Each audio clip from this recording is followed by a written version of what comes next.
अस्सलामु अलैकुम नाजरीन। आज हम बात करेंगे एक ऐसी नाफरमान कौम के बारे में जिस पे अल्लाह सुब्हान व ताला ने तीन तीन आज़ाब भेजे, और वो कौम है हज़रत शुएब अलैहिस्सलाम की।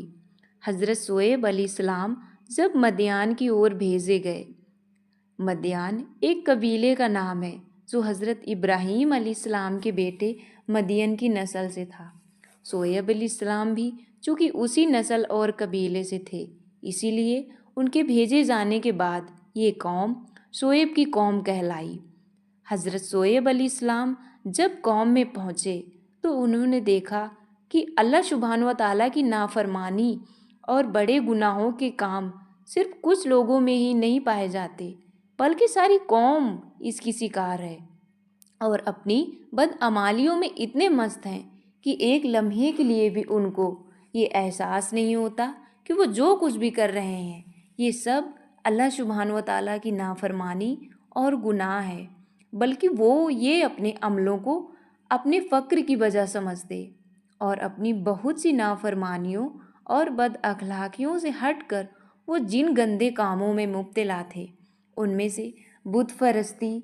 खरीदने बेचने में पूरा लेना और कम तोलना, और दूसरों को हक के मुताबिक कम देना और अपने हक के मुताबिक ज़्यादा लेना, बल्कि उससे भी ज़्यादा लेना, और तमाम मामलों में खोट करना। असल में पूरी कौम को दौलत और ऐश फरस्ती ने उनको इतना घमंडी बना दिया था कि वे इन तमाम चीज़ों को अपनी जाति और अपना ख़ानदानी हुनर समझ बैठे थे, और एक लम्हे के लिए भी उनके दिल में ये ख्याल नहीं आता कि वो जो कुछ भी कर रहे हैं ये सब अल्लाह सुब्हान व ताला की नाफरमानी है। उनकी खुशहाली ने उनमें तरह तरह की बद अखलाकियाँ और किस्म किस्म के ऐब पैदा कर दिए थे, और तब अल्लाह सुब्हान व ताला की सुन्नत के मुताबिक उनको उस हक का रास्ता दिखाने और उनकी नाफरमानियों और गंदे कामों से बचाने और उनको नेक अखलाक वाला बनाने के लिए उन्हीं में से एक हस्ती को अल्लाह सुब्हान व ताला ने नबूवत और रिसालत से नमाज कर उनको इस्लाम की दावत और हक के पैगाम का इमाम बनाया, और वो हस्ती हज़रत शोएब अलैहिस्सलाम थे।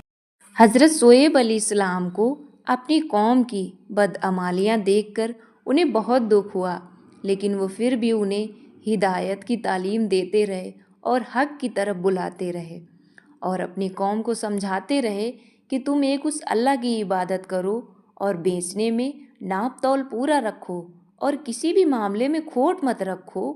कल तक तुम्हें भले ही अपनी बद अखलाकियों और बुराइयों का हाल मालूम ना हुआ, लेकिन आज तुम्हारे पास अल्लाह सुब्हान व ताला की निशानी है। तुम अपने गुनाहों को कबूल करो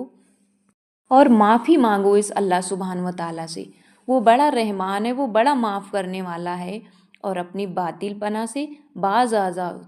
और अल्लाह की ज़मीन में फितना फसाद करना बंद कर दो। हज़रत शोएब अलैहिस्सलाम उस नाफरमान कौम को यहाँ तक डरवाते रहे कि मुझे डर है कि कहीं तुम्हारे साथ भी वैसा ही ना हो जैसे पिछली कौमों के साथ हुआ, जो हज़रत नूह अलैहिस्सलाम की कौम और हज़रत हूद अलैहिस्सलाम की कौम और हज़रत स्वालेह अलैहिस्सलाम की कौम के साथ हुआ। मुझे डर है कि अल्लाह सुब्हान व ताला का आज़ाब तुम पर भी ना आ जाए। लेकिन वो नाफरमान कौम हज़रत शोएब अलैहिस्सलाम की बात मानने के लिए तैयार नहीं थी, और उन्होंने यहाँ तक धमकाया कि मुझे डर है सिर्फ तुम्हारे कबीले का, वरना मेरे लिए कोई बड़ी बात नहीं कि हम तेरा कत्ल कर देते। हज़रत शोएब अलैहिस्सलाम अपनी कौम को मुसलसल समझाते रहे और हक की दावत देते रहे और अल्लाह सुब्हान व ताला की अजाब से डरवाते रहे, लेकिन वो नाफरमान कौम अपनी बदअमालियों में, अपनी नाफरमानियों में इतने मस्त थे कि हज़रत शोएब अलैहिस्सलाम की किसी भी बात का उन पर ज़रा भी असर ना हुआ, और उनकी इसी नाफरमानी और सरकशी के बदले अल्लाह सुब्हान व ताला के अज़ाब ने उन्हें घेर लिया और उन पे एक नहीं 3 किस्म के अज़ाब आए। नंबर 1 जलजले, और नंबर 2